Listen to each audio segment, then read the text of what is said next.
Numbers chapter 14. That night all the members of the community raised their voices and wept aloud. All the Israelites grumbled against Moses and Aaron, and the whole assembly said to them, "If only we had died in Egypt or in this wilderness! Why is the Lord bringing us into this land, only to let us fall by the sword? Our wives and children will be taken as plunder. Wouldn't it be better for us to go back to Egypt?" And they said to each other, "We should choose a leader and go back to Egypt." Then Moses and Aaron fell face down in front of the whole Israelite assembly gathered there. Joshua son of Nun and Caleb son of Jephunneh, who were among those who had explored the land, tore their clothes and said to the entire Israelite assembly, "The land we passed through and explored is exceedingly good. If the Lord is pleased with us, he will lead us into that land, a land flowing with milk and honey, and will give it to us.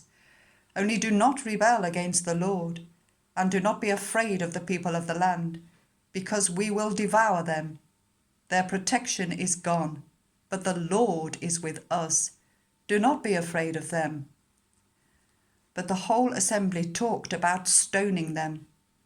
Then the glory of the Lord appeared at the tent of meeting to all the Israelites. The Lord said to Moses, "How long will these people treat me with contempt? How long will they refuse to believe in me, in spite of all the signs I have performed among them?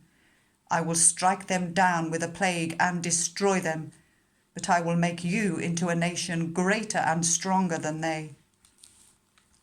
Moses said to the Lord, "Then the Egyptians will hear about it. By your power you brought these people up from among them, and they will tell the inhabitants of this land about it. They have already heard that you, Lord, are with these people, and that you, Lord, have been seen face to face, that your cloud stays over them, and that you go before them in a pillar of cloud by day and a pillar of fire by night. If you put these people to death all at once, the nations who have heard this report about you will say, 'The Lord was not able to bring these people into the land he promised them on oath, so he slaughtered them in the wilderness.' Now may the Lord's strength be displayed, just as you have declared. The Lord is slow to anger, abounding in love, and forgiving sin and rebellion. Yet he does not leave the guilty unpunished. He punishes the children for the sin of the parents to the third and fourth generation. In accordance with your great love, forgive the sin of these people, just as you have pardoned them from the time they left Egypt until now." The Lord replied, "I have forgiven them, as you asked.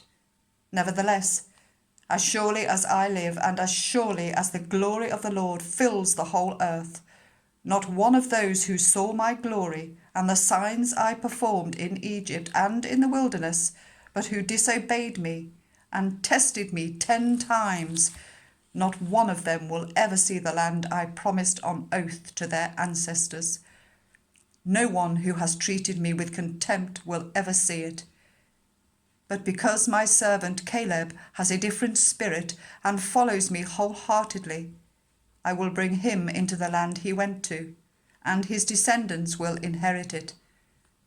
Since the Amalekites and Canaanites are living in the valleys, turn back tomorrow and set out towards the desert along the route to the Red Sea."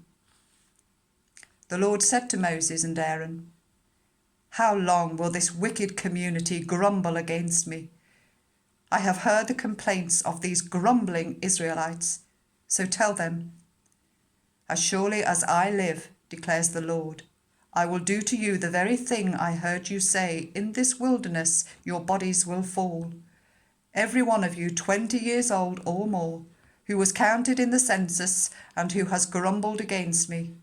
Not one of you will enter the land I swore with uplifted hand to make your home, except Caleb, son of Jephunneh, and Joshua, son of Nun. As for your children that you said would be taken as plunder, I will bring them in to enjoy the land you have rejected. But you Your bodies will fall in this wilderness. Your children will be shepherds here for 40 years, suffering for your unfaithfulness, until the last of your bodies lies in the wilderness. For 40 years, 1 year for each of the 40 days you explored the land, you will suffer for your sins and know what it is like to have me against you. I, the Lord, have spoken, and I will surely do these things to this whole wicked community which has banded together against me. They will meet their end in this wilderness. Here they will die. So the men Moses had sent to explore the land, who returned and made the whole community grumble against him by spreading a bad report about it. These men who were responsible for spreading the bad report about the land were struck down and died of a plague before the Lord. Of the men who went to explore the land, only Joshua, son of Nun, and Caleb, son of Jephunneh, survived. When Moses reported this to all the Israelites, they mourned bitterly. Early the next morning they set out for the highest point in the hill country, saying, "Now we are ready to go up to the land the Lord promised. Surely we have sinned." But Moses said, "Why are you disobeying the Lord's command? This will not succeed. Do not go up, because the Lord is not with you. You will be defeated by your enemies, for the Amalekites and Canaanites will face you there. Because you have turned away from the Lord, he will not be with you, and you will fall by the sword." Nevertheless, in their presumption, they went up towards the highest point in the hill country, though neither Moses nor the ark of the Lord's covenant moved from the camp.